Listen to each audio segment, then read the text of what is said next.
90+ my tuition ആപ്പിൽ focus area materials ഉപയോഗിച്ച് പഠിക്കൂ. നേടൂ ബോർഡ് എക്സാമിന് 90+ മാർക്സ്. UAE-ൽ കോവിഡ് മൂലം മരണപ്പെടുന്നവരുടെ എണ്ണത്തിൽ വർധനവ് തുടരുന്നു. ഇന്ന് 12 പേരാണ് കോവിഡ് മൂലം UAE-ൽ മരിച്ചത്. നിലവിൽ 5421 പേരാണ് കോവിഡ് മൂലം UAE-ൽ ചികിത്സയിലുള്ളത്. 24 മണിക്കൂറിനിടെ 2,34,763 കോവിഡ് പരിശോധനകളിൽ നിന്നായാണ് 2,613 പേർക്ക് രോഗം സ്ഥിരീകരിച്ചത്. ഇതോടെ UAE-ൽ ഇതുവരെ കോവിഡ് സ്ഥിരീകരിച്ചവരുടെ എണ്ണം 4,10,849 കോവിഡ് മരണങ്ങളിലും വലിയ വർധനവാണ് UAE-ൽ രേഖപ്പെടുത്തുന്നത്. ഇന്ന് 12 പേർ കൂടി കോവിഡ് ബാധിച്ച് മരിച്ചതോടെ UAE-ലെ ആകെ കോവിഡ് മരണസംഖ്യ 1,322 അതേസമയം ഇന്ന് 1,587 പേർ രോഗമുക്തി നേടിയിട്ടുണ്ട്. ഇതോടെ കോവിഡ് രോഗമുക്തി നേടിയവരുടെ എണ്ണം 3,92,792 നിലവിൽ 16,735 പേരാണ് കോവിഡ് ബാധിച്ച് UAE-ൽ ചികിത്സയിലുള്ളത്. അതിനിടെ കോവിഡ് കാലത്ത് 11 മാസത്തിനിടെ 1.6 ലക്ഷത്തിലേറെ പരാതികൾ ഓൺലൈനിലൂടെ പരിഹരിച്ചതായി ജുഡീഷ്യൽ ഡിപ്പാർട്ട്മെന്റ് അറിയിച്ചു. 1,60,482 പരാതികളിൽ 1,03,899 എണ്ണം വീഡിയോ കോൺഫറൻസിലൂടെ വിചാരണ നടത്തിയതായും ജുഡീഷ്യൽ ഡിപ്പാർട്ട്മെന്റ് വ്യക്തമാക്കി. 24 ദുബായ്. കുവൈത്തിൽ ഇന്ന് 1,144 പേർക്ക് കോവിഡ് സ്ഥിരീകരിച്ചു. വൈറസ് ബാധയെ തുടർന്ന് 7 മരണം കൂടി ഇന്ന് റിപ്പോർട്ട് ചെയ്തു. ഇതോടെ വൈറസ് ബാധിച്ചവരുടെ ആകെ എണ്ണം 2 ലക്ഷം കടന്നു. കുവൈറ്റിൽ കഴിഞ്ഞ 24 മണിക്കൂറിനിടെ 1,144 പേർക്ക് കൂടി വൈറസ് ബാധ സ്ഥിരീകരിച്ചു. ഇതോടെ രാജ്യത്ത് വൈറസ് ബാധിച്ചവരുടെ ആകെ എണ്ണം 2,572,072 വൈറസ് ബാധയെ തുടർന്ന് വിവിധ ആശുപത്രികളിൽ ചികിത്സയിലായിരുന്ന 7 പേർക്ക് കൂടി ഇന്നും ജീവൻ നഷ്ടമായി. ഇതോടെ വൈറസ് ബാധിച്ച് 71 മലയാളികളടക്കം മരിച്ചവരുടെ ആകെ എണ്ണം 1,127 ഉയർന്നു. അതേസമയം രോഗമുക്തി നേടിയവരുടെ കണക്ക് ഇപ്രകാരമാണ്. 956 പേരാണ് ഇന്ന് രോഗമുക്തരായത്. ഇതോടെ രോഗമുക്തി നേടിയവരുടെ ആകെ എണ്ണം 1,86,187 നിലവിൽ ചികിത്സയിലുള്ളവരുടെ എണ്ണത്തിലും തീവ്രപരിചരണ വിഭാഗത്തിലുള്ളവരുടെ എണ്ണത്തിലും വർധനവ് തന്നെയാണ് ഇന്നും രേഖപ്പെടുത്തിയത്. 13,258 ആക്റ്റീവ് കേസുകളാണ് നിലവിൽ ചികിത്സയിലുള്ളത്. ഇവരിൽ തീവ്രപരിചരണ വിഭാഗത്തിലുള്ളവരുടെ എണ്ണം ക്രമേണ വർദ്ധിച്ച് 175 കഴിഞ്ഞ 24 മണിക്കൂറിനിടെ രാജ്യത്ത് 981 പേരിൽ കോവിഡ് പരിശോധന നടത്തിയതായും ഇതുവരെയായി 18,50,363 പരിശോധനകളാണ് നടത്തിയതെന്നും ആരോഗ്യ മന്ത്രാലയം വ്യക്തമാക്കി. 24 കുവൈറ്റ്. സൗദിയിലെ വിദേശികളും സ്വദേശികളും കോവിഡ് വാക്സിൻ സ്വീകരിക്കാൻ രജിസ്റ്റർ ചെയ്യണമെന്ന് ആരോഗ്യമന്ത്രി. സൗദിയിൽ ഇന്ന് 387 കോവിഡ് കേസുകളും 4 മരണവും റിപ്പോർട്ട് ചെയ്തു. 41,701 സാമ്പിളുകൾ 24 മണിക്കൂറിനിടെ പരിശോധിച്ചു. 2,689 പേരാണ് ഇപ്പോൾ കോവിഡ് ചികിത്സയിൽ ഉള്ളത്. 357 കോവിഡ് കേസുകളും 314 രോഗമുക്തിയുമാണ് സൗദിയിൽ ഇന്ന് റിപ്പോർട്ട് ചെയ്തത്. കോവിഡ് കേസുകൾ ഇതോടെ 3,79,831 രോഗമുക്തി നേടിയവരുടെ എണ്ണം 3,70,614 ഉയർന്നു. 97.57% രോഗമുക്തി നിരക്ക്. 4 മരണവും ഇന്ന് റിപ്പോർട്ട് ചെയ്തു. കോവിഡ് മരണം ഇതോടെ 6,528 2,689 പേരാണ് ഇപ്പോൾ ചികിത്സയിലുള്ളത്. ഇതിൽ 505 പേർ തീവ്രപരിചരണ വിഭാഗത്തിലാണ്. 41,701 സാമ്പിളുകൾ 24 മണിക്കൂറിനിടെ പരിശോധിച്ചു. 0.86% ഇന്നത്തെ ടെസ്റ്റ് പോസിറ്റിവിറ്റി നിരക്ക്.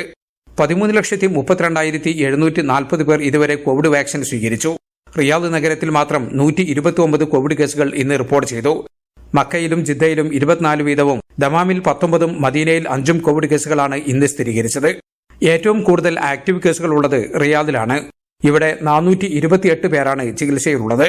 റിയാദിൽ കോവിഡ് സ്ഥിരീകരിച്ച 65,384 പേരിൽ 63,768 പേരും രോഗമുക്തി നേടി. പ്രധാന നഗരങ്ങളിൽ താരതമ്യേന ആക്റ്റീവ് കേസുകൾ കുറവ് മദീനയിലാണ്. 22,943 കോവിഡ് കേസുകൾ റിപ്പോർട്ട് ചെയ്ത മദീനയിൽ ഇപ്പോൾ 53 പേർ മാത്രമാണ് ചികിത്സയിലുള്ളത്. അതേസമയം രാജ്യത്തെ എല്ലാ സ്വദേശികളും വിദേശികളും കോവിഡ് വാക്സിൻ സ്വീകരിക്കണമെന്ന് സൗദി ആരോഗ്യമന്ത്രി തൗഫീഖ് അൽ റബി ആവശ്യപ്പെട്ടു. സാധാരണ ജീവിതത്തിലേക്ക് തിരിച്ചുവരാൻ ഇത് അനിവാര്യമാണെന്നും മന്ത്രി പറഞ്ഞു. വലിയ രൂപത്തിലുള്ള നിയന്ത്രണങ്ങൾ ഏർപ്പെടുത്തേണ്ട സാഹചര്യം നിലവിൽ സൗദിയിലില്ലെന്ന് ആരോഗ്യ മന്ത്രാലയം വക്താവ് മുഹമ്മദ് അൽ അബ്ദാലി പറഞ്ഞു. ജലീൽ കണമകലം, 24 ജിദ്ദ. സൗദിയിൽ കോവിഡ് നിയമലംഘനങ്ങളുടെ പേരിൽ ഒരാഴ്ചക്കിടെ 40,000-ലേറെ പേർക്കെതിരെ നടപടി സ്വീകരിച്ചു. 100 കണക്കിന് സ്വകാര്യ സ്ഥാപനങ്ങൾ അടച്ചുപൂട്ടി. കോവിഡ് മൂലം അടച്ച പള്ളികൾ 228 കഴിഞ്ഞ ഒരാഴ്ചക്കിടെ സൗദിയുടെ വിവിധ ഭാഗങ്ങളിൽ 41,590 കോവിഡ് നിയമലംഘനങ്ങൾ രജിസ്റ്റർ ചെയ്തതായി സൗദി ആഭ്യന്തര മന്ത്രാലയം അറിയിച്ചു. നിയമലംഘനങ്ങൾ കണ്ടെത്താൻ പോലീസ് നടത്തിയ പരിശോധനയിലാണ് ഇത്രയും നിയമലംഘകർ പിടിയിലായത്. മാസ്ക് ധരിക്കാത്തതും അകലം പാലിക്കാത്തതും ഉൾപ്പെടെയുള്ള കുറ്റങ്ങളാണ് രജിസ്റ്റർ ചെയ്തത്. റിയാദിൽ മാത്രം 17,321 നിയമലംഘനങ്ങൾ കണ്ടെത്തി.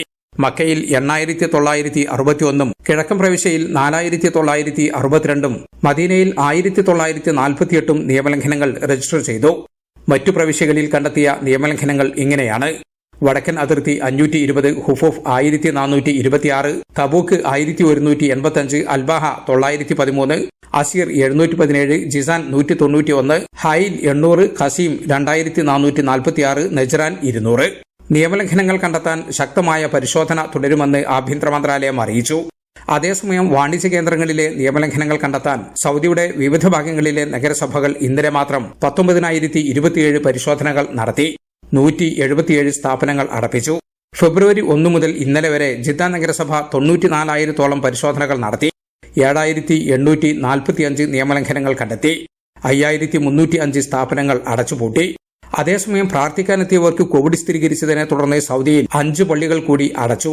ഇതോടെ 28 ദിവസത്തിനിടെ അടച്ച പള്ളികൾ 228 ഇതിൽ 218 പള്ളികളും അണുനശീകരണത്തിന് ശേഷം വീണ്ടും തുറന്നു. 24 ജിദ്ദ. ഒമാനിൽ 1,059 പേർക്ക് കൂടി കോവിഡ് സ്ഥിരീകരിച്ചു. 8 പേർ കോവിഡ് ബാധിച്ച് മരിച്ചതായും ഒമാൻ ആരോഗ്യ മന്ത്രാലയം അറിയിച്ചു. 1,591 പേരാണ് ഒമാനിൽ ഇതുവരെ കോവിഡ് ബാധിച്ച് മരിച്ചത്. 72 മണിക്കൂറിനിടെ പുതുതായി 1,059 പേർക്ക് കൂടി കോവിഡ് സ്ഥിരീകരിച്ചതോടെ ഒമാനിൽ കോവിഡ് ബാധിച്ചവരുടെ എണ്ണം 1,43,955 കോവിഡ് ബാധിച്ച് ചികിത്സയിലുണ്ടായിരുന്ന 8 പേർ കൂടി മരിച്ചതായി ഒമാൻ ആരോഗ്യ മന്ത്രാലയം ഇന്ന് റിപ്പോർട്ട് ചെയ്തിട്ടുണ്ട്. ഇതോടെ രാജ്യത്തെ കോവിഡ് മരണസംഖ്യ 1,591 ഉയർന്നു. രാജ്യത്ത് രോഗമുക്തി നേടിയവരുടെ എണ്ണം 1,34,314 ആയിട്ടുണ്ട്. 93.3% നിലവിൽ ഒമാനിലെ കോവിഡ് രോഗമുക്തി നിരക്ക്. 72 മണിക്കൂറിനിടെ 31 രോഗികളെ കൂടി ആശുപത്രികളിൽ പ്രവേശിപ്പിച്ചു. ഇതോടെ ആശുപത്രികളിൽ ചികിത്സയിൽ കഴിയുന്നവരുടെ എണ്ണം 217 ഇതിൽ 77 പേർ തീവ്രപരിചരണ വിഭാഗത്തിൽ ചികിത്സയിലാണെന്നും ഒമാൻ ആരോഗ്യ മന്ത്രാലയം വ്യക്തമാക്കി. 24 ഒമാൻ. കോവിഡ് നിയമലംഘകർക്കെതിരെ കർശന നടപടി തുടർന്ന് UAE. അജ്മാനിൽ തിരക്ക് നിയന്ത്രിക്കുന്നതിൽ വീഴ്ച വരുത്തിയ ഷോപ്പിംഗ് സെന്റർ പോലീസ് അടപ്പിച്ചു. മറ്റ് എമിറേറ്റുകളിലും വ്യാപക പരിശോധന തുടരുകയാണ്. കോവിഡ് രോഗികളുടെ എണ്ണം വർദ്ധിക്കുന്ന പശ്ചാത്തലത്തിൽ നിയമലംഘനങ്ങൾ കണ്ടെത്താൻ വ്യാപക പരിശോധനയാണ് UAEയിലെങ്ങും പുരോഗമിക്കുന്നത്. ആദായ വിൽപ്പന നടത്തിയതിനെ തുടർന്ന് ജനക്കൂട്ടം തള്ളിക്കയറിയ ഒരു ഷോപ്പിംഗ് സെന്റർ അജ്മാൻ പോലീസ് അടപ്പിച്ചു. സ്ഥാപന ഉടമയ്ക്ക് 5,000 ദിർഹം പിഴയും ചുമത്തിയിട്ടുണ്ട്. ഷോപ്പിംഗ് സെന്ററിലെ തിരക്കുമായി ബന്ധപ്പെട്ട വീഡിയോ അജ്മാൻ പോലീസ് സമൂഹ മാധ്യമങ്ങളിലൂടെ പുറത്തുവിട്ടിരുന്നു. കോവിഡ് സുരക്ഷാ നടപടികൾ പാലിക്കാൻ അജ്മാൻ അടിയന്തര ദുരന്ത നിവാരണ സമിതിയും പോലീസും വ്യാപാര സ്ഥാപന മാനേജ്മെന്റുകളോട് അഭ്യർത്ഥിച്ചു. നിയമലംഘകരെ പിടികൂടാൻ പരിശോധന വ്യാപകമാക്കിയതായി ദുബായ് മുനിസിപ്പാലിറ്റിയും അറിയിച്ചിട്ടുണ്ട്. അതിനിടെ ഈ റമദാനിൽ സമൂഹ നോമ്പുതുറയ്ക്കുള്ള ഇഫ്താർ ടെന്റുകൾക്ക് അനുമതി നൽകില്ല എന്ന് അബുദാബി വ്യക്തമാക്കി. നേരത്തെ ദുബായും അജ്മാനും സമാന തീരുമാനം കൈക്കൊണ്ടിരുന്നു. കോവിഡ് വ്യാപനം ഇല്ലാതാക്കുകയാണ് ലക്ഷ്യമെന്ന് അധികൃതർ അറിയിച്ചു. 24 ദുബായ്. യമനിലെ ഹൂതികൾക്ക് നേരെ സൗദിയുടെ നേതൃത്വത്തിലുള്ള സഖ്യസേനയുടെ വ്യോമാക്രമണം. സനായിലെ ഹൂതി താവളങ്ങൾക്ക് നേരെയായിരുന്നു ആക്രമണം. അതേസമയം സൗദിക്ക് നേരെ ഇന്നും ഹൂതികൾ ഡ്രോൺ ആക്രമണം നടത്തി. സൗദിക്ക് നേരെ യമനിലെ ഹൂതികൾ തുടർച്ചയായി ഡ്രോൺ മിസൈൽ ആക്രമണങ്ങൾ നടത്തുന്ന സാഹചര്യത്തിലാണ് അറബ് സഖ്യസേന തിരിച്ചടിക്കുന്നത്. സനായിലെ ഹൂതി താവളങ്ങൾക്ക് നേരെ ശക്തമായ വ്യോമാക്രമണം നടത്തിയതായി സഖ്യസേന വെളിപ്പെടുത്തി. 10 തവണയാണ് ഇന്ന് മാത്രം യമനിലെ ഹൂതി ഭീകരവാദികൾ സൗദിക്ക് നേരെ ആക്രമണം നടത്തിയത്. സൗദിയുടെ തെക്കൻ അതിർത്തി പ്രദേശങ്ങൾ ലക്ഷ്യമാക്കി വന്ന 10 ഡ്രോണുകളും തകർത്തതായി സഖ്യസേനാ വക്താവ് തുർക്കി അൽ മാലിക്കി അറിയിച്ചു. തുടർച്ചയായ ആക്രമണങ്ങളെ തുടർന്ന് സൗദിയിലെ സാധാരണക്കാരുടെ ജീവൻ ഭീഷണിയിലാണെന്നും അതുകൊണ്ട് തന്നെ ഹൂതികൾക്ക് ശക്തമായ തിരിച്ചടി നൽകുമെന്നും സഖ്യസേന നേരത്തെ മുന്നറിയിപ്പ് നൽകിയിരുന്നു. സാധാരണക്കാർക്കും അവരുടെ വസ്തുക്കൾക്കും സംരക്ഷണം നൽകേണ്ട ചുമതല സൈന്യത്തിനുണ്ടെന്നും ഡ്രോണുകളും മിസൈലുകളും ലക്ഷ്യസ്ഥാനത്ത് എത്തുന്നതിന് മുമ്പ് തന്നെ തകർക്കാൻ സാധിക്കുന്നുണ്ടെന്നും തുർക്കി അൽ മാലിക് പറഞ്ഞു. അതേസമയം ഹൂതികൾക്കെതിരെ യമനിലെ മാരിബിൽ സൈന്യം ശക്തമായ മുന്നേറ്റം നടത്തിക്കൊണ്ടിരിക്കുകയാണെന്നാണ് report. Jaleel Kanamakalam, 24 Jeddah. Covid പ്രതിസന്ധിയെ തുടർന്ന് സൗദി എയർലൈൻസ് ഗ്രൗണ്ട് സർവീസ് കമ്പനിക്ക് 45.5 കോടി റിയാൽ നഷ്ടം സംഭവിച്ചതായി അധികൃതർ. ഘട്ടം ഘട്ടമായി വിമാന സർവീസുകൾ വർദ്ധിച്ചു വരികയാണെന്നും കമ്പനി അറിയിച്ചു. 2011 സ്ഥാപിച്ച സൗദിയ ഗ്രൗണ്ട് സർവീസ് കമ്പനി 2019 42.3 കോടി റിയാൽ ലാഭം നേടിയിരുന്നു. കോവിഡിനെ തുടർന്ന് 2020 മാർച്ച് മുതൽ വ്യോമഗതാഗതത്തിന് നിയന്ത്രണം ഏർപ്പെടുത്തിയതോടെയാണ് കഴിഞ്ഞ വർഷം കമ്പനിക്ക് ഭീമമായ നഷ്ടം ഉണ്ടായത്. 2019 254 കോടി റിയാൽ വരുമാനം നേടിയ കമ്പനി 2020 50.7% കുറഞ്ഞ 125 കോടി റിയാലിലെത്തി. കോവിഡിനെ തുടർന്ന് നിർത്തിവെച്ച ആഭ്യന്തര സർവീസുകൾ രാജ്യത്ത് പൂർണ്ണമായും പുനരാരംഭിച്ചിട്ടുണ്ട്. ഭാഗികമായി അന്താരാഷ്ട്ര സർവീസുകളും പുനരാരംഭിച്ചു. 2019 സർവീസുമായി താരതമ്യം ചെയ്യുമ്പോൾ നിലവിൽ 56% സർവീസുകളാണ് നടക്കുന്നത്. കോവിഡ് നിയന്ത്രണ വിധേയമാവുകയും വിമാന സർവീസ് പൂർണ്ണമായി പുനരാരംഭിക്കുകയും ചെയ്യുന്നതോടെ മികച്ച വരുമാനം നേടാൻ കഴിയുമെന്ന പ്രതീക്ഷയിലാണ് കമ്പനിയെന്നും അധികൃതർ വ്യക്തമാക്കി. 24 റിയാദ്. സൗദി അറേബ്യയിൽ 1,40,40,000 വിദേശികൾ പ്രൊഫഷണൽ രജിസ്ട്രേഷൻ നേടിയതായി certified public accountants organisation. Accounting മേഖലയിൽ ഘട്ടം ഘട്ടമായി സ്വദേശിവൽക്കരണം നടപ്പിലാക്കുമെന്നും ഓർഗനൈസേഷൻ അറിയിച്ചു. രാജ്യത്ത് 30,000 സ്വദേശികൾ ഉൾപ്പെടെ 1.7 ലക്ഷം പേരാണ് സർട്ടിഫൈഡ് പബ്ലിക് അക്കൗണ്ട്സ് ഓർഗനൈസേഷനിൽ രജിസ്ട്രേഷൻ നേടിയതെന്ന് secretary general doctor Ahmed Al Maghamis പറഞ്ഞു. സ്വദേശിവൽക്കരണം നടപ്പിലാക്കുന്നതിന് പരിചയസമ്പത്തുള്ളവർ ആവശ്യമാണ്. സൗദിയിലെ 7 സർവകലാശാലകളിൽ മാത്രമാണ് അക്കൗണ്ടൻസി പഠനം നടത്തിയിരുന്നത്. എന്നാൽ ഇപ്പോൾ 27 സർവകലാശാലകളിൽ വിവിധ അക്കൗണ്ടൻസി കോഴ്സുകൾ നടത്തുന്നുണ്ട്. 6,000 മുതൽ 7,000 അക്കൗണ്ടൻസി ബിരുദധാരികളാണ് ഓരോ വർഷവും സൗദിയിലെ സർവകലാശാലകളിൽ നിന്ന് പുറത്തിറങ്ങുന്നതെന്നും അദ്ദേഹം പറഞ്ഞു. അതേസമയം സൗദിയിലെ സ്വകാര്യ സ്ഥാപനങ്ങളിൽ അക്കൗണ്ടിംഗ് മേഖലയിലെ വിവിധ തസ്തികകൾ സ്വദേശീവൽക്കരിക്കാൻ കഴിഞ്ഞ വർഷം ഡിസംബറിൽ മാനവശേഷി സാമൂഹിക വികസനകാര്യ മന്ത്രാലയം തീരുമാനിച്ചിരുന്നു. ആദ്യഘട്ടത്തിൽ 30% സ്വദേശീവൽക്കരണമാണ് ലക്ഷ്യമെന്നും മന്ത്രാലയം വ്യക്തമാക്കി. 24 റിയാദ്. ഷാർജയിൽ കുടുംബങ്ങൾ താമസിക്കുന്ന മേഖലകളിലെ ബാച്ചിലേഴ്സിനെ ഒഴിപ്പിക്കുന്ന നടപടികൾ പുരോഗമിക്കുന്നു. ഇതുവരെ 13,000 ആളുകളെ ഒഴിപ്പിച്ചതായി ഷാർജ മുനിസിപ്പാലിറ്റി വ്യക്തമാക്കി. ഷാർജ പോലീസിന്റെയും സേവയുടെയും സഹകരണത്തോടെയാണ് ഒഴിപ്പിക്കൽ നടപടികൾ പുരോഗമിക്കുന്നത്.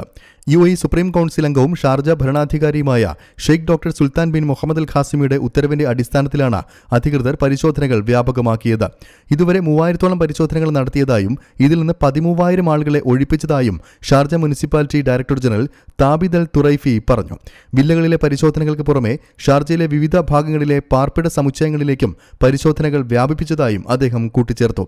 നേരത്തെ ഷാർജ അൽ ഖാദിസിയയിലെ തന്റെ വീടിന് മുന്നിൽ തൊഴിലാളികൾ കൂട്ടം കൂടി ബഹളം വയ്ക്കുന്നത് കണ്ടതിനെ തുടർന്ന് ഒരു സ്വദേശിനി ഷാർജ TVയിൽ തത്സമയം വിളിച്ച് പരാതി അറിയിച്ചിരുന്നു.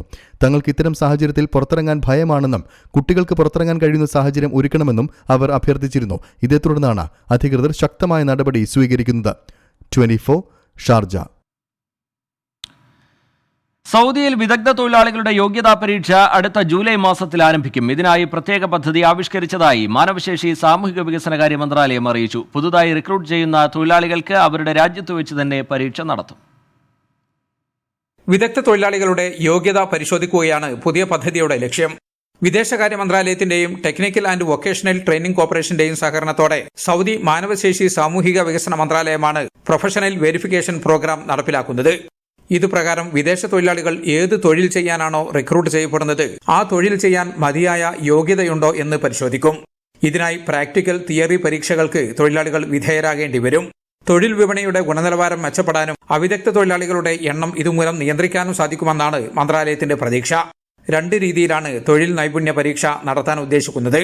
പുതുതായി റിക്രൂട്ട് ചെയ്യപ്പെടുന്ന തൊഴിലാളികൾക്കായി സൗദിയിലേക്ക് പുറപ്പെടുന്നതിന് മുമ്പ് സ്വന്തം രാജ്യത്ത് അംഗീകൃത കേന്ദ്രങ്ങളിൽ വെച്ച് പരീക്ഷ നടത്തുകയാണ് ഒന്ന്.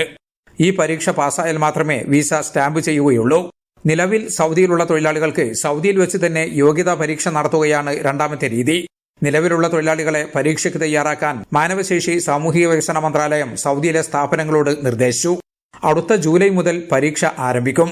തങ്ങളുടെ തൊഴിലാളികൾക്ക് പരീക്ഷ നടത്താൻ ഉദ്ദേശിക്കുന്ന സ്ഥാപനങ്ങൾക്കും പരീക്ഷാ കേന്ദ്രങ്ങൾ നടത്താൻ താൽപ്പര്യമുള്ളവർക്കും svp.qiwa.sa എന്ന വെബ്സൈറ്റ് വഴി രജിസ്റ്റർ ചെയ്യാമെന്നും മന്ത്രാലയം അറിയിച്ചു. ജലീൽ കണ്ണമംഗലം, 24 ജിദ്ദ. സൗദിയിലെ അല്ലൂല പൈതൃക നഗരി സന്ദർശനത്തിനായി വീണ്ടും തുറന്നുകൊടുത്തു. അറബ് സംസ്കാരത്തിന്റെയും പാരമ്പര്യത്തിന്റെയും ശേഷിപ്പുകൾ ഉറങ്ങിക്കിടക്കുന്ന പ്രദേശമാണ് ഈ നഗരി. 2017 നവീകരണ പ്രവർത്തനങ്ങൾക്കായി ഈ പ്രദേശം അടച്ചത്. 3 വർഷങ്ങൾക്ക് ശേഷമാണ് അൽ ഉലയിലെ പൈതൃക നഗരി സന്ദർശകർക്കായി തുറന്നു കൊടുക്കുന്നത്. പഴയകാല അറബ് ജനത മണ്ണും മരങ്ങളും ഉപയോഗിച്ച് തയ്യാറാക്കിയ നിർമ്മിതികളാണ് ഈ പ്രദേശത്തിന്റെ പ്രത്യേകത. 900ഓളം പഴയ വീടുകൾ ഇവിടെ ഉണ്ടെന്നാണ് കണക്ക്.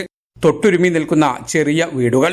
സുരക്ഷിതത്വത്തിന്റെ ഭാഗമായാണ് അടുത്തടുത്ത് വീടുകൾ നിർമ്മിച്ചതെന്നാണ് സൂചന. 12ാം നൂറ്റാണ്ടു മുതൽ 1980 വരെ ഈ വീടുകളിൽ ജനവാസമുണ്ടായിരുന്നു. അൽ ഉലയിലെ പ്രധാനപ്പെട്ട 4 പൈതൃക കേന്ദ്രങ്ങളിലൊന്നാണ് ഈ പ്രദേശം. ദമസ്കസിൽ നിന്നും മക്കയിലേക്ക് ഹജ്ജ് തീർത്ഥാടനത്തിന് വരുന്നവരുടെ ഇടത്താവളം കൂടിയായിരുന്നു ഈ നഗരം. നവീകരണത്തിന്റെ ഭാഗമായി 2017ലാണ് അൽ ഉല റോയൽ കമ്മീഷൻ ഈ പ്രദേശം അടച്ചത്. രാവിലെ 9 മണി മുതൽ വൈകുന്നേരം 6 മണി വരെയാണ് സന്ദർശന സമയം. സന്ദർശകരെ ആകർഷിക്കാൻ നിരവധി പുതിയ പദ്ധതികൾ ഇവിടെ നടപ്പിലാക്കിയിട്ടുണ്ട്. experiencealula.com എന്ന വെബ്സൈറ്റ് സന്ദർശിച്ചാൽ ഈ പൈതൃക നഗരം സന്ദർശിക്കാനുള്ള ടൂർ പാക്കേജുകളെ കുറിച്ച് അറിയാം. മുതിർന്നവർക്ക് 70 റിയാലും 5 മുതൽ 12 വരെ വയസ്സ് പ്രായമുള്ള കുട്ടികൾക്ക് 35 റിയാലുമാണ് പാക്കേജ് നിരക്ക്. ജലീൽ കണമകലം, 24 ജിദ്ദ. കുവൈത്തിലെ പ്രമുഖ സാമൂഹിക സാംസ്കാരിക ജീവകാരുണ്യ പ്രവർത്തകനും KKMA രക്ഷാധികാരിയുമായിരുന്ന സഗീർ തൃക്കരിപ്പൂർ അന്തരിച്ചു. ഇന്ത്യൻ സ്ഥാനപതി സിബി ജോർജ്, വിവിധ സംഘടനകൾ, വ്യക്തികൾ തുടങ്ങി സമൂഹത്തിന്റെ വിവിധ മേഖലയിലുള്ള നിരവധി പേർ ആദരാഞ്ജലികൾ അർപ്പിച്ചു. 4 പതിറ്റാണ്ടിലധികമായി കുവൈറ്റിലെ സാമൂഹിക സാംസ്കാരിക ജീവകാരുണ്യ രംഗത്തെ നിറസാന്നിധ്യവും കുവൈറ്റ് കേരള മുസ്ലിം അസോസിയേഷൻ രക്ഷാധികാരിയുമായിരുന്ന സഗീർ തൃക്കരിപ്പൂർ അന്തരിച്ചു. അത്യാസന്ന നിലയിൽ വെന്റിലേറ്ററിലായിരുന്ന സഗീർ തൃക്കരിപ്പൂർ എന്ന ഈ മനുഷ്യസ്നേഹിയുടെ തിരിച്ചുവരവിനായുള്ള കുവൈറ്റിലെ മലയാളി സമൂഹത്തിന്റെ ദിവസങ്ങളായുള്ള പ്രാർത്ഥനകൾ വിഫലമായി. കോവിഡ് സ്ഥിരീകരിച്ചതിനെ തുടർന്ന് കഴിഞ്ഞ 22 ദിവസങ്ങളായി ചികിത്സയിലായിരുന്നു. അദ്ദേഹത്തോടൊപ്പം പത്നിയും മറ്റൊരു ആശുപത്രിയിൽ കോവിഡ് ചികിത്സയിലായിരുന്നു. എന്നാൽ ഒരാഴ്ച മുൻപ് ആശുപത്രിയിൽ നിന്ന് മടങ്ങുന്ന ദിവസം ഹൃദയാഘാതം മൂലം മരണം സംഭവിച്ചിരുന്നു. പ്രിയ പത്നിയുടെ വിയോഗമറിയാതെയാണ് അദ്ദേഹവും ഇന്ന് ലോകത്തോട് വിട പറഞ്ഞ് പ്രിയ പത്നിയുടെ അടുത്തേക്ക് യാത്രയായത്. ഇതോടെ ദീർഘനാളായി പ്രവാസ ലോകത്ത് പ്രവർത്തിച്ചിരുന്ന ജീവകാരുണ്യ പ്രവർത്തകനെയാണ് കുവൈറ്റിലെ പ്രവാസികൾക്ക് നഷ്ടമായത്. 4 പതിറ്റാണ്ടിലധികം കുവൈറ്റിൽ നിറഞ്ഞു നിന്ന ഇദ്ദേഹത്തിന്റെ വേർപാടിൽ ഇന്ത്യൻ സ്ഥാനപതി സിബി ജോർജ്, വിവിധ സംഘടനകൾ, സംഘടനാ നേതാക്കൾ, വ്യക്തികൾ തുടങ്ങി നിരവധി പേർ ആദരാഞ്ജലികൾ അർപ്പിച്ചു. ഖബറടക്കം കോവിഡ് പ്രോട്ടോകോൾ പ്രകാരം കുവൈറ്റിൽ നടക്കുമെന്നും KKMA പ്രതിനിധികൾ അറിയിച്ചു. 24 കുവൈറ്റ്. ഇറാഖിൽ ചരിത്ര സന്ദർശനം തുടരുന്ന ഫ്രാൻസിസ് മാർപ്പാപ്പ IS ശക്തി കേന്ദ്രമായിരുന്ന വടക്കൻ ഇറാഖിലെ മുസൂളിലെത്തി. IS തകർത്ത മുസൂളിലെ യുദ്ധത്തിന്റെ ഇരകൾക്കായുള്ള പ്രാർത്ഥനയ്ക്ക് മാർപ്പാപ്പ നേതൃത്വം നൽകി. ഇർബിലിൽ നിന്ന് ഹെലികോപ്റ്ററിൽ മൊസൂൾ നഗരത്തിലെത്തിയ ഫ്രാൻസിസ് മാർപ്പാപ്പ യുദ്ധത്തിന്റെ ഇരകൾക്കായുള്ള പ്രാർത്ഥനയ്ക്ക് നേതൃത്വം നൽകി. സഹോദരഹത്യയേക്കാൾ സ്നേഹപൂർവമായ സഹോദരബന്ധം ദീർഘകാലം നിലനിൽക്കുമെന്ന് മാർപ്പാപ്പ പറഞ്ഞു. IS തകർത്ത നഗരത്തിലെ വീടുകളും ക്രിസ്ത്യൻ പള്ളികളും മാർപ്പാപ്പ നേരിൽ കണ്ടു. 2014 ഇസ്ലാമിക് സ്റ്റേറ്റ് തീവ്രവാദികൾ തീയിട്ട് നശിപ്പിച്ച ഖരാക്കോഷ് ദേവാലയവും മാർപ്പാപ്പ സന്ദർശിച്ചു. സന്ദർശനത്തിന് ശേഷം ഇർബിലിലേക്ക് തന്നെ മടങ്ങിയ മാർപ്പാപ്പ വൈകിട്ട് 4-ന് ഫ്രാൻസോ ഹരീരി സ്റ്റേഡിയത്തിൽ 10,000 പങ്കെടുത്ത വിശുദ്ധ കുർബാനയ്ക്ക് നേതൃത്വം നൽകി. രാവിലെ കുർദിസ്ഥാൻ തലസ്ഥാനമായ ഇർബിലിലെത്തിയ മാർപ്പാപ്പയെ പ്രസിഡന്റ് നെജിർവാൻ ബർസാനി വിമാനത്താവളത്തിൽ നേരിട്ടെത്തിയാണ് സ്വീകരിച്ചത്. തുടർന്ന് വിമാനത്താവളത്തിലെ VIP ലോഞ്ചിൽ നെജിർവാൻ ബർസാനിയുമായും പ്രധാനമന്ത്രി മസ്രൂർ ബർസാനിയുമായും ഫ്രാൻസിസ് മാർപ്പാപ്പ കൂടിക്കാഴ്ച നടത്തി. ഇന്നലെ ഷിയ ആത്മീയ നേതാവ് ആയത്തുള്ള അലി അൽ സിസ്താനിയുമായി ഫ്രാൻസിസ് മാർപ്പാപ്പ കൂടിക്കാഴ്ച നടത്തിയിരുന്നു. ശേഷം ചരിത്രഭൂമിയായ ഉറിയിലെ സർവ്വമത സമ്മേളനത്തിലും പങ്കെടുത്തു. വെള്ളിയാഴ്ചയാണ് 4 ദിവസത്തെ ചരിത്ര സന്ദർശനത്തിനായി മാർപ്പാപ്പ ഇറാഖിലെത്തിയത്. സന്ദർശനം പൂർത്തിയാക്കി മാർപ്പാപ്പ നാളെ വത്തിക്കാനിലേക്ക് മടങ്ങും. International desk 24. വാർത്തകളിലേക്ക് വീണ്ടും. മുഖ്യമന്ത്രിയോട് ചോദ്യങ്ങൾ ഉന്നയിച്ച് അമിത്ഷാ. ഡോളർ കടത്ത് കേസ് പ്രതിപാദിച്ചായിരുന്നു ചോദ്യങ്ങൾക്കെല്ലാം മറുപടി തരാൻ മുഖ്യമന്ത്രി ബാധ്യസ്ഥനാണെന്ന് അമിത്ഷാ പറഞ്ഞു. ശബരിമല വിഷയവും പ്രതിപാദിച്ച അമിത്ഷാ പുതിയ കേരളത്തിനായി BJPക്ക് ഒരു അവസരം തരണമെന്നും ആവശ്യപ്പെട്ടു. പുതിയ കേരളം മോദിക്കൊപ്പം എന്നാണ് NDAയുടെ പ്രചാരണ വാക്യം. मित्रों, LDF और UDF में एक हेल्थी कंपटीशन है. केरल को आगे बढ़ाने की नहीं, भ्रष्टाचार करने की. UDF आता है तो सोलर स्कैम करता है और LDF आता है तो डॉलर गोल्ड स्कैम करता है. ये दोनों में स्पर्धा लगी है स्कैम करने की. अभी मैंने केरल के मुख्यमंत्री का बयान देखा कि केंद्रीय एजेंसियां, सेंट्रल एजेंसीज राजनीतिक दबाव में काम कर रही है.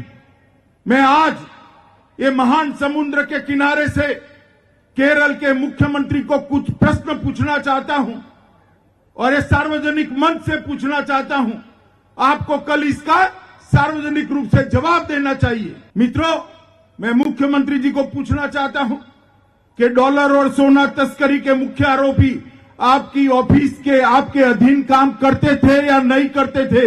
हाँ या ना? केरल की जनता को आप बताइए। क्या आपके विभाग ने, आपकी सरकार ने उनको 1 महीने का 3 लाख का मासिक वेतन दिया था या नहीं दिया था? आप केरल की जनता को बताइए, हाँ और ना। പശ്ചിമബംഗാളിൽ പ്രധാനമന്ത്രി നരേന്ദ്രമോദിയും മുഖ്യമന്ത്രി മമതാ ബാനർജിയും നേർക്കുനേർ. ബ്രിഗേഡ് റാലിയിൽ മമതാ ബാനർജിയെ പ്രധാനമന്ത്രി കടന്നാക്രമിച്ചു. BJP സർക്കാർ ഉണ്ടാക്കുമെന്നും ബംഗാളിനെ സുവർണ ബംഗാളാക്കി മാറ്റുമെന്നും നരേന്ദ്രമോദി. ബംഗാളിൽ താൻ തുടരുമെന്നും മാറ്റമുണ്ടാകാൻ പോകുന്നത് ഡൽഹിയിലെന്നും മമതാ ബാനർജി തിരിച്ചടിച്ചു. നരേന്ദ്രമോദി സ്വാഗതം. മോദി മോദി മോദി. ബംഗാളിൽ BJPയുടെ ശക്തിപ്രകടനമായിരുന്നു പ്രധാനമന്ത്രിയുടെ ബ്രിഗേഡ് റാലി. മാ മട്ടി മനുഷ് മുദ്രാവാക്യമുയർത്തിയ മമതാ ബാനർജി ബംഗാളിനെ നാണം കെടുത്തി എന്നതുൾപ്പെടെ കടുത്ത വിമർശനങ്ങൾ പ്രധാനമന്ത്രി ഉന്നയിച്ചു. സുവർണ ബംഗാളാണ് BJPയുടെ ലക്ഷ്യമെന്ന് പറഞ്ഞ പ്രധാനമന്ത്രി അഷോൾ ബംഗാൾ അഥവാ യഥാർത്ഥ ബംഗാൾ എന്ന മുദ്രാവാക്യവും മുന്നോട്ട് വച്ചു. भारत माता के आशीर्वाद से सोनार बांग्ला का संकल्प जरूर सिद्ध होके रहेगा. मैं इस ब्रिगेड ग्राउंड से आपको इस आशोल परिवर्तन का विश्वास दिलाने आया. മമത നന്ദിഗ്രാമിൽ തോൽക്കുമെന്നും തൃണമൂൽ കോൺഗ്രസിൽ കുടുംബാധിപത്യമാണെന്നും മോദി ആരോപിച്ചു. ഇടതു പാർട്ടികളെയും കോൺഗ്രസിനെയും പ്രധാനമന്ത്രി വിമർശിച്ചു. നടൻ മിഥുൻ ചക്രവർത്തി ഉൾപ്പെടെ നിരവധി താരങ്ങൾ പ്രധാനമന്ത്രിയുടെ വേദിയിലെത്തി. നോർത്ത് ബംഗാളിലെ സിലിഗുഡിയിൽ ഇന്ധനവില വർധനവിന് എതിരായ പ്രതിഷേധ വേദിയിൽ വെച്ച് മമതാ ബാനർജി പ്രധാനമന്ത്രിയുടെ വിമർശനങ്ങൾക്ക് എണ്ണി മറുപടി നൽകി. ബംഗാളിൽ തൃണമൂൽ കോൺഗ്രസ് തുടരുമെന്നും മാറ്റമുണ്ടാകാൻ പോകുന്നത് ഡൽഹിയിലാണെന്നും മമത പറഞ്ഞു. തെരഞ്ഞെടുപ്പ് പ്രചരണത്തിനിടെ പാചകവാതക വിലവർദ്ധനവ് ഉയർത്തി കേന്ദ്രത്തിനെതിരായ പുതിയ സമരമുഖം തുറക്കുന്നതിലൂടെ സംസ്ഥാനത്തെ 50% വരുന്ന സ്ത്രീ വോട്ടർമാരെയാണ് മമത ലക്ഷ്യം വെക്കുന്നത്. 24 ഡൽഹി. തരൂരിൽ മന്ത്രി AK ബാലന്റെ ഭാര്യ ഡോക്ടർ PK ജമീല സ്ഥാനാർത്ഥിയായി ഉണ്ടാവില്ല. സംസ്ഥാന സമിതി നിർദ്ദേശം തള്ളിയ ജില്ലാ നേതൃയോഗങ്ങൾ DYFI നേതാവ് PP സുമോദിനെ തരൂരിലും മുൻ പഞ്ചായത്ത് പ്രസിഡന്റ് K ശാന്തകുമാരിയെ കോങ്ങാട് മത്സരിപ്പിക്കാൻ ശുപാർശ ചെയ്തു. തരൂരിൽ ഡോക്ടർ PK ജമീലയെ സ്ഥാനാർത്ഥിയാക്കാനുള്ള നിർദ്ദേശത്തിനെതിരെ ജില്ലാ സെക്രട്ടേറിയറ്റിലും ജില്ലാ കമ്മിറ്റിയിലും രൂക്ഷ വിമർശനം ഉയർന്നു. ജമീല മത്സരിക്കുന്നത് തെറ്റായ സന്ദേശം നൽകുമെന്നും മറ്റു മണ്ഡലങ്ങളുടെ വിജയസാധ്യതയെ കൂടി ബാധിക്കുമെന്നും അംഗങ്ങളുടെ കുറ്റപ്പെടുത്തൽ. ഇതോടെ PK ജമീലയ്ക്ക് പകരം DYFI നേതാവ് PP സുമോദിനെ തരൂരിൽ മത്സരിപ്പിക്കാൻ തീരുമാനമായി. നേരത്തെ കോങ്ങാട് സീറ്റിലേക്കായിരുന്നു സുമോദിനെ പരിഗണിച്ചത്. മുൻ ജില്ലാ പഞ്ചായത്ത് പ്രസിഡന്റും PKS നേതാവുമായ K ശാന്തകുമാരിയായിരിക്കും കോങ്ങാട് സ്ഥാനാർത്ഥി. തരൂരുമായി ബന്ധപ്പെട്ട് ഇതുവരെ വന്ന വാർത്തകൾ തെറ്റാണെന്ന് സ്ഥാനാർത്ഥി പട്ടിക പുറത്തു വരുന്നതോടെ തെളിയുമെന്ന് നേതൃയോഗത്തിന് ശേഷം മന്ത്രി AK ബാലന്റെ പ്രതികരണം. അപ്പോൾ ഇരുട്ടിന്റെ സന്തതികളാണ് ഈ സേവ്. CPIM ഫോറം ഇന്നോ ഇന്നലെയോ ഉണ്ടായതല്ല. പാർട്ടിയെ പ്രതിസന്ധിയിലാക്കുന്നതിന് വർഗശത്രുക്കളുമായി ബന്ധപ്പെട്ടുകൊണ്ട് പ്രവർത്തിച്ച ഒരു സംഘടനയാണത്. ജമീലയെ മത്സരിപ്പിക്കാനുള്ള നീക്കത്തിനെതിരെ വലിയ പ്രതിഷേധം ഉയർന്നിരുന്നു. AK ബാലനെതിരെ സേവ് കമ്മ്യൂണിസം എന്ന പേരിൽ വ്യാപകമായ പോസ്റ്ററുകൾ തരൂരിലും പാലക്കാടും പ്രത്യക്ഷപ്പെട്ടിരുന്നു. തരൂരിൽ ഡോക്ടർ PK ജമീലയെ പരിഗണിക്കുന്നത് വിവാദമായതോടെ സംസ്ഥാന നേതൃത്വം വരെ വിഷയത്തിൽ ഇടപെട്ടു. സമ്മർദ്ദമേറിയതോടെയാണ് തീരുമാനം മാറ്റിയതെന്നാണ് സൂചന. CPIM ജില്ലാ സെക്രട്ടറി CK രാജേന്ദ്രൻ മത്സരിക്കണമെന്ന ഭൂരിഭാഗം പേരും ആവശ്യമുന്നയിച്ചെങ്കിലും സംസ്ഥാന സമിതി നിർദ്ദേശപ്രകാരം ഇക്കുറി സീറ്റ് നൽകില്ല. പകരം A പ്രഭാകരൻ മലമ്പുഴയിൽ മത്സരിക്കും. ഒറ്റപ്പാലത്ത് DYFI മുൻ സംസ്ഥാന വൈസ് പ്രസിഡന്റ് അഡ്വക്കേറ്റ് പ്രേംകുമാറിനെയും ജില്ലാ കമ്മിറ്റി നിർദ്ദേശിച്ചു. 24 പാലക്കാട്. കോൺഗ്രസിന്റെ സ്ഥാനാർത്ഥി പട്ടികയുമായി നേതാക്കൾ ഡൽഹിക്ക്. 10-ാം തീയതിയോടെ സ്ഥാനാർത്ഥി പ്രഖ്യാപനം ഉണ്ടാകുമെന്നാണ് സൂചന. മുല്ലപ്പള്ളി രാമചന്ദ്രനും MP-മാരും നിയമസഭാ തെരഞ്ഞെടുപ്പിൽ മത്സരിക്കുമോ എന്നത് കേന്ദ്ര തെരഞ്ഞെടുപ്പ് സമിതി തീരുമാനിക്കുമെന്ന് AICC general secretary KC Venugopal പറഞ്ഞു. ഹൈക്കമാൻഡ് നിയോഗിച്ച സ്ക്രീനിംഗ് കമ്മിറ്റിയുടെയും AICC പ്രതിനിധികളുടെയും സാന്നിധ്യത്തിൽ കേരളത്തിലെ സ്ഥാനാർത്ഥി നിർണയ ചർച്ചകൾ പൂർത്തിയാക്കിയാണ് നേതാക്കൾ ഡൽഹിക്ക് പോയത്. ഇന്നും നാളെയുമായി ഡൽഹിയിൽ തുടർ ചർച്ചകൾ. AICC നിർദ്ദേശങ്ങൾ കൂടി പരിഗണിച്ച സ്ഥാനാർത്ഥി പട്ടികയിൽ പുനഃക്രമീകരണമുണ്ടാകും. തുടർന്ന് 10-ാം തീയതിയോടെ പ്രഖ്യാപനമുണ്ടാകുമെന്നാണ് സൂചന. Tomorrow we are meeting there. The screening committee will sit there and finalize the name of the candidates as early as possible. വിജയസാധ്യത മാത്രമായിരിക്കും സ്ഥാനാർത്ഥി നിർണയത്തിലെ മാനദണ്ഡം. ഇത് കണക്കിലെടുത്ത് MP-മാർക്ക് ഇളവ് വേണമോ എന്നതും KPCC അധ്യക്ഷൻ മത്സരിക്കണമോ എന്നതും കോൺഗ്രസിന്റെ കേന്ദ്ര തെരഞ്ഞെടുപ്പ് സമിതി തീരുമാനിക്കും. വിജയസാധ്യത മാനദണ്ഡമാക്കിക്കൊണ്ടുള്ള ഒരു ഇലക്ഷൻ ആണ് ഇപ്രാവശ്യം കോൺഗ്രസിൻ്റെ ഭാഗത്തുണ്ടാവുക. അതിന് എല്ലാ നേതാക്കന്മാർക്കും മാനസികമായി യോജിപ്പുണ്ടെന്നാണ് എനിക്ക് മനസ്സിലാക്കാൻ സാധിച്ചിട്ടുള്ളത്. അതനുസരിച്ച് വിജയിക്കാൻ സാധ്യതയുള്ള സ്ഥാനാർത്ഥികളെ നിർത്തുക എന്നുള്ളതാണ് ഒരു പൊതുധാരണ. ഘടകകക്ഷികളുമായുള്ള ചർച്ചകളും അന്തിമഘട്ടത്തിലാണ്. വൈകാതെ തീരുമാനത്തിലെത്താനാകുമെന്നാണ് നേതൃത്വത്തിന്റെ പ്രതീക്ഷ. 24 തിരുവനന്തപുരം. പുനർനിർമ്മിച്ച പാലാരിവട്ടം മേൽപ്പാലം പൊതുഗതാഗതത്തിന് തുറന്നു നൽകി. പൊതുമരാമത്ത് വകുപ്പ് മന്ത്രി J. സുധാകരനായിരുന്നു ആദ്യ യാത്രക്കാരൻ. പാലം അതിവേഗത്തിൽ യാഥാർത്ഥ്യമാക്കിയ തൊഴിലാളികൾക്ക് മന്ത്രി J. സുധാകരന്റെ അഭിനന്ദനം. 160 ദിവസം കൊണ്ടാണ് പാലത്തിന്റെ പുനർനിർമ്മാണ പ്രവൃത്തികൾ പൂർത്തീകരിച്ചത്. അപകടാവസ്ഥയിലായ പാലമടച്ചിട്ട് 1 വർഷവും 10 മാസവും പിന്നിടുമ്പോഴാണ് പുനർനിർമ്മാണം പൂർത്തിയാക്കി പാലം ജനങ്ങൾക്ക് തുറന്നു നൽകിയത്. കൊച്ചിക്കാർക്കും നഗരത്തിലേക്കെത്തുന്ന ദീർഘദൂര യാത്രക്കാർക്കും ആശ്വാസം നൽകിയാണ് പഞ്ചവടിപ്പാലം എന്ന വിളിപ്പേര് വീണ മേൽപ്പാലം നവീകരണത്തിലൂടെ നേടിയ കരുത്തുമായി ഗതാഗതയോഗ്യമായത്. നിശ്ചയിച്ചതിലും നേരത്തെ എത്തിയ മന്ത്രി G. സുധാകരൻ DMRC ഊരാളുങ്കൽ ഉദ്യോഗസ്ഥർക്കൊപ്പം പാലം നടന്നുകണ്ടു. പിന്നാലെ മന്ത്രി ഔദ്യോഗിക വാഹനത്തിൽ നവീകരിച്ച പാലത്തിലൂടെയുള്ള ആദ്യ യാത്രക്കാരനായി. തൊഴിലാളികൾക്കും DMRCക്കും ഊരാളുങ്കൽ ലേബർ സൊസൈറ്റിക്കും G. സുധാകരൻ നന്ദി അറിയിച്ചു. ഇതൊരു വലിയ വിജയമാണ് നമ്മുടെ നാടിൻ്റെ. ഇതൊരു ഏകപക്ഷീയമായ വിജയമാണെന്ന് ഞാൻ പറയുന്നില്ല. ഇതൊരു ഗവൺമെന്റിന്റെയും നാടിന്റെയും ഒക്കെ നമ്മുടെ എല്ലാവരുടെയും വിജയമാണ്. ഈ നിയമസഭാ തെരഞ്ഞെടുപ്പിൽ ഇടതുമുന്നണിയുടെ പ്രധാന പ്രചരണായുധമാകും പാലാരിവട്ടം എന്നുറപ്പിക്കുന്നതായി CPIM പ്രവർത്തകരുടെ ആഹ്ലാദ പ്രകടനം.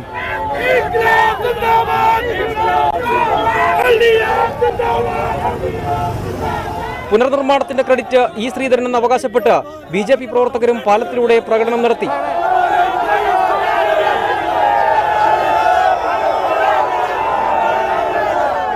പോലീസ് ഇടപെട്ടാണ് പ്രവർത്തകരെ പിരിച്ചുവിട്ടത്. പുതിയ പാലത്തിന്റെ നിർമ്മാണത്തിൽ സർക്കാരിന്റെ ഇച്ഛാശക്തിക്കൊപ്പം പാലം വേഗത്തിൽ പൂർത്തീകരിക്കാൻ വിയർപ്പൊഴുക്കിയ അസംഖ്യം തൊഴിലാളികളാണ് യഥാർത്ഥ ഹീറോകളെന്ന് മുഖ്യമന്ത്രി പിണറായി വിജയൻ ഫേസ്ബുക്കിൽ കുറിച്ചു. പുതിയ മേൽപ്പാലത്തോടൊപ്പം സിഗ്നൽ രഹിത ജംഗ്ഷൻ എന്ന പ്രത്യേകതയും പാലാരിവട്ടത്തിന് കൈവന്നു. അണ്ടർപാസിലെ യു-ടേൺ ഉപയോഗിച്ച് തടസ്സരഹിതമായി വാഹനങ്ങൾക്ക് കടന്നുപോകാം. 20 കോടി മുതൽ മുടക്കിലാണ് പുതിയ പാലം യാഥാർത്ഥ്യമായത്.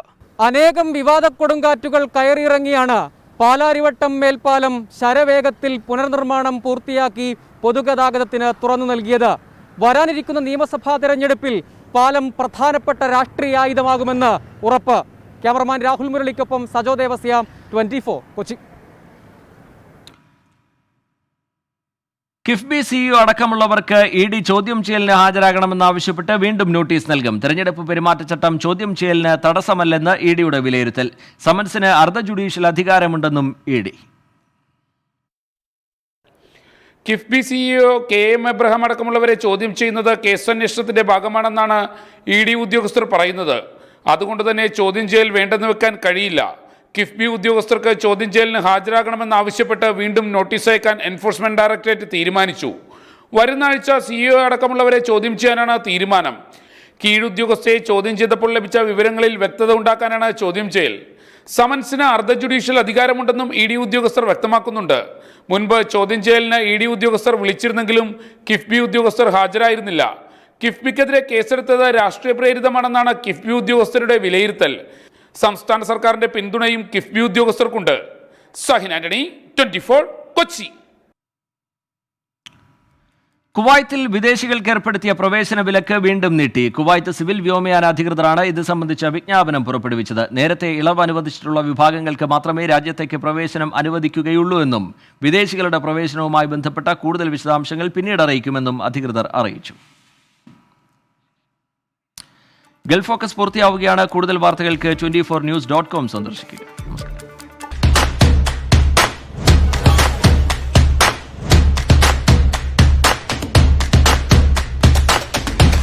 Number 1 election channel, 24.